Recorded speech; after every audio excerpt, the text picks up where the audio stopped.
Awesome. Hey, Sue, I'm just like wondering, is this trip to Tokyo, I guess, as special to you as the one you took, what, 17 years ago when you made your Olympic debut in Athens? Yeah, of course. I think each Olympics is at a different point in your life, but or I should say each Olympics is at a different point in your life. So there are going to be differences in how you feel, but they're all kind of special in their own way. So this doesn't feel that much different. It's still exciting, still going to be challenging. Obviously, what makes this so unique is that it's been put off for a year, and there are the challenges of COVID that still exist. So we'll see how it goes. Awesome, Sue. Thank you. Okay. Throwing next to Doug Feinberg. Hey, Sue, good to see you. Congrats on making number 5. Thank you. So I'm curious. I mean, Carol called you. Was there surprise? Was she joking around with you? Like, how did the 5th call you've gotten many times from her saying, "Hey, you're on the Olympic team"? So how did that call go with you today, or whenever it was? That's between me and Carol. Can't let you have all the goods. No, I mean, every time it's approaching, once you kind of learn how the logistics of it all go, there's going to be a call, right? Like, that it's something's coming. So we all kind of knew that the team was going to be announced today. So I think those of us that have done this before knew a call was coming a couple days or so before. You never know. But then once her name pops up, you kind of have an idea what it is. But she calls everybody, so whether you've made the team or not, there's a phone call made. So obviously you have to answer and see what happens. This time I missed it. I actually missed it. And she was just like, "Hey, call me back." So I still didn't know until she told me. But is there like concern? I mean, you've been through this 4 times. Like, it was like, oh my God, like other players their first time. Like, is this a good call or a bad call? I'm getting probably a good call. I'm thinking. I don't know. I don't know. It's like even my first Olympics, I never thought one way or the other. I'm not like bullshitting you here. It's like I don't even tell my parents when I get the call. I barely tell Megan when I get the call. I don't know. I'm just kind of, I don't know. I'm not really, I'm not that much different as a person as I am as a player. Not too many highs, not too many lows. I try to keep it even keel. So the same goes for a moment like this. I tend to celebrate kind of after the fact, after the win, when things are done and I've taken care of business. Thanks, Sue. Don't ever change. We'll go next to Adam Best with the Journal-Inquirer. Hey, Sue, congratulations. 5th Olympics for you. What keeps you motivated to continue to want to play at that high level? I find this question to be funny. I think if you're an athlete and you're, I've always said this, if you're physically able and you're still, enjoying it and having fun with it, the motivation, that never changes. I think what happens as you get older is things get harder, right? Like physically they get a little harder. Maybe you're not as mentally into it as you once were as a young kid. But the motivation part never changes. Winning is fun. I think when you are headed to an event like the Olympics and you're representing your country's best, it's not hard to be motivated to want to get there. That part never changes. I think, again, for athletes, some of the other stuff that goes around that is what might make it a little harder to stay motivated, but I don't think the motivation ever really changes. It hasn't for me. I still, even at this age and everything I've accomplished, I still feel like I have something to prove. I'm sure there are people out there like, what's a 40-year-old doing on this team? Well, thanks for the motivation. Awesome. Thank you. And we'll go over to Japan and Takashi Shibata. Hello, Sue. This is Takeshi Shibata from Tokyo, Japan. And congratulations on your national team selection this time. And my question is about Team Japan. I think you have a few times played against our team. So if you have some kind of general impression, and if you have something about the current squad, please share with me. Sure. The truth is, You know, the last time we played against Japan was at the Rio Olympics in 2016. And the truth is, I'm not really sure what the current squad looks like. You know, obviously Tak is a player that played here. I cannot read Japanese, but she posted something recently that kind of looked like she might not be playing. So I don't know if that's a question mark there. But what I can say about the previous team was they had a really tough style to play against. I know they had American coaches help them, and I know one of them was Corey Gaines, and you know, he's right out of the Paul Westhead playbook, and you could sense it. They were a team that liked to get up and down. They wanted to shoot a lot of threes. They moved without the ball very well. And then they had Tak in the middle, who's this versatile post player who can beat you from the outside. She's athletic on the inside. So it made them really difficult to guard. So that's my memory of playing against Japan.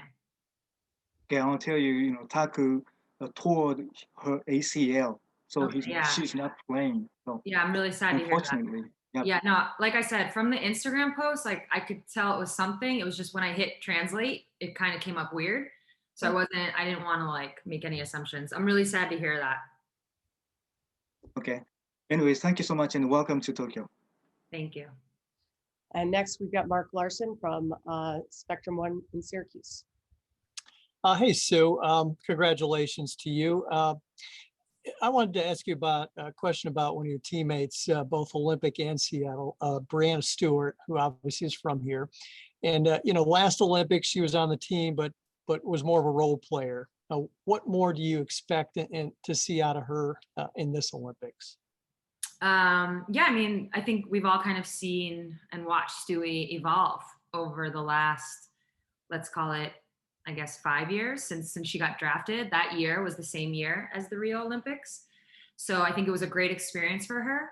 But if you fast forward 2 years to 2018, she was the MVP of the World Cup. So that evolution happened pretty fast. And I think that just speaks to Stewie's talent, her versatility for sure. You know, in 2018, she had to play the guard spot for us pretty much the entire tournament, and still was able to be named the MVP, which is incredibly impressive. And really what you've seen the last couple of years is just her continuing down that path of, you know, getting better, adding things to her game, getting more consistent, getting, you know, with age always comes a little bit of maturity. That experience really helps in the consistency department. And I think you're just watching Stewie grow. So that's really how I would frame it, you know, from day one of her becoming a professional athlete to now, she's just really grown within her game. And you know, the proof's in the pudding. I mean, she's playing great, and I'm sure she'll be really important for us in Tokyo as well. Yeah, I'm not saying you're ready to pass the torch yet, but she's only 26. Is she ready to take it? Like I said, I think I don't. It's not my torch to pass, to be honest. I'm just there to kind of help her, both here in Seattle and with USA Basketball, and she's doing it on her own. She's doing the rest. I think again, she's proving time and time again every time she steps on the floor, she's one of the best players in the world. It has nothing to do with me. Thanks, Sue. Thank you. Next, M. Adler with the next.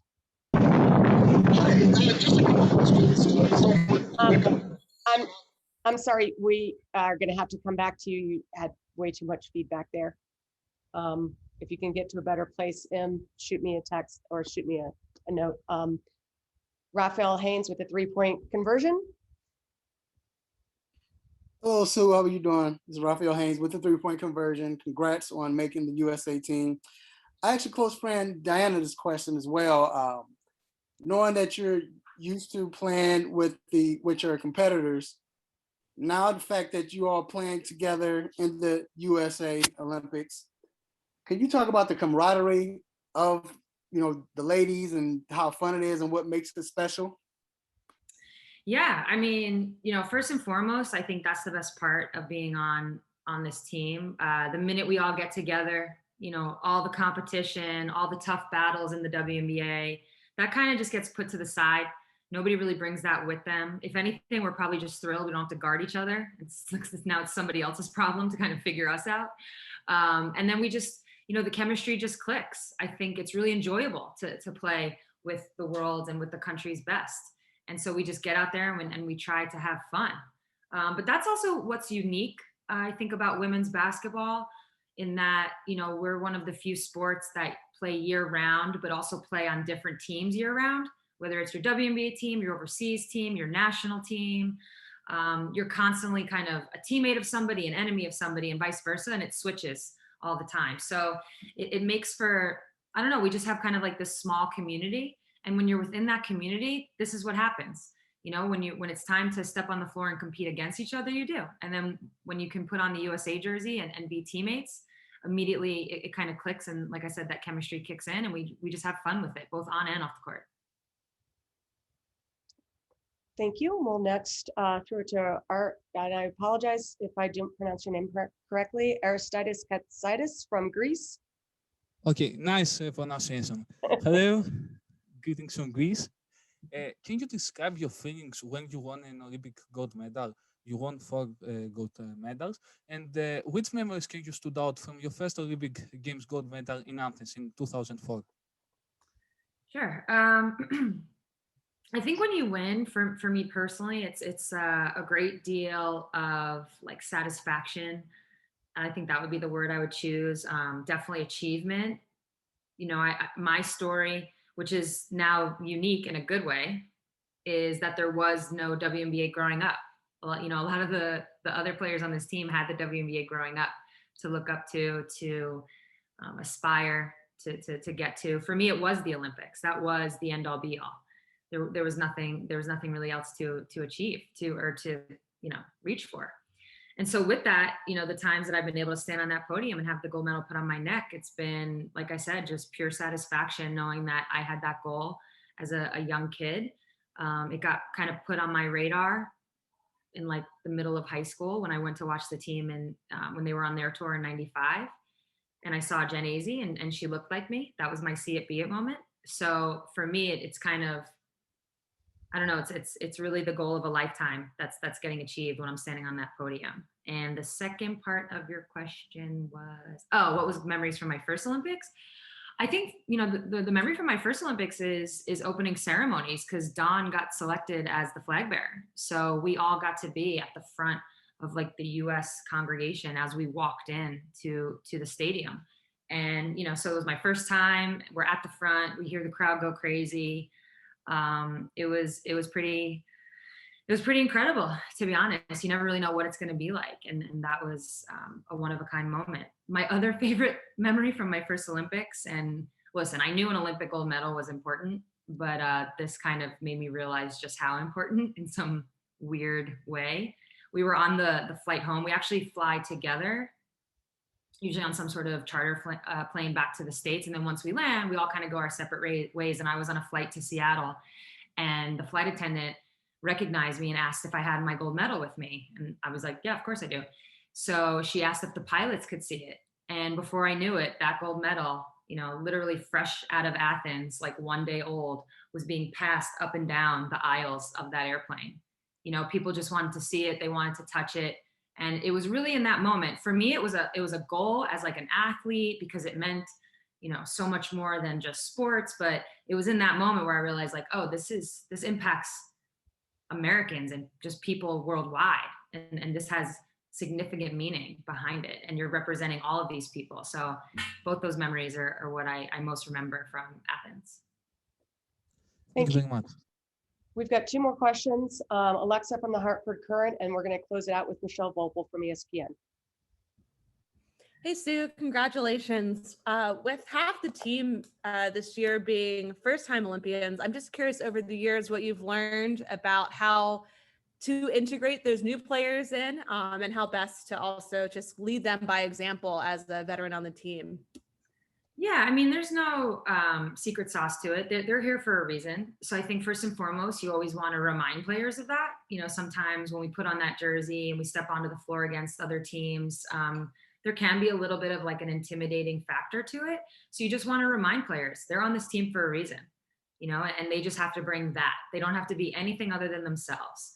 And then within that, I think day by day, with each practice, with each meeting, you just get a little more comfortable. And I think as older players, what we can help do is try to make everybody just a little more comfortable. Because I'll be honest, like playing for USA basketball at the Olympics is can be really, I've talked about this before, it can be really uncomfortable because we don't have a lot of practice time.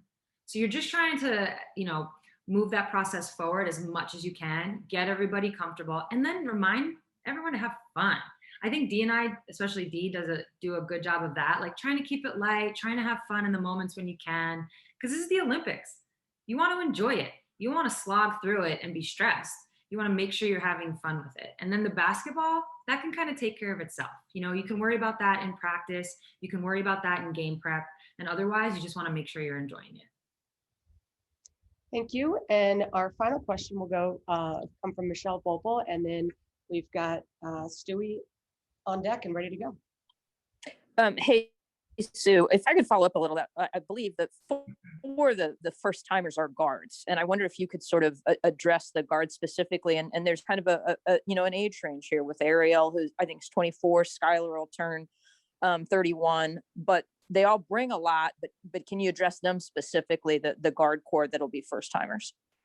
Sure. I mean, so one part of it is, with the youth that we have on the team, youth goes a long way. I can speak to experience with that recently in my Seattle Storm experience. Youth and the energy they bring, it can really, I don't know, it can bring an exciting element to a team. It can keep things fresh. And so for the younger players like an Ariel, I would definitely want them to do that, to bring that every day. Because youth can overcome a lot. Old people, we can't overcome everything, but young people, they can overcome a lot out there. So it's always important for them to bring that energy. And I think for the other guards, you mentioned Skylar, but also Chelsea, Jewel, they have, it might not be on the Olympic stage, but they have a ton of experience to pull from. And that's also what's unique about women's basketball, whether it's someone like Chelsea, Jewel a little bit, playing overseas, especially Chelsea. Chelsea's been playing overseas now. So this game isn't much different from what she's seen. And for Jewel and Skylar, I know Skylar hasn't played overseas as much, but she's now had, quite a few USA basketball experiences, both her and Jewel under their belt. And, to be honest, the way I think of it and the way I would talk to them about it is these teams got to guard you. Don't worry so much about how you're going to, you have to bring your game and let these teams worry about guarding you. Because I guarantee you, even though they haven't experienced the Olympic stage just yet, some of these teams haven't experienced guards that play like them.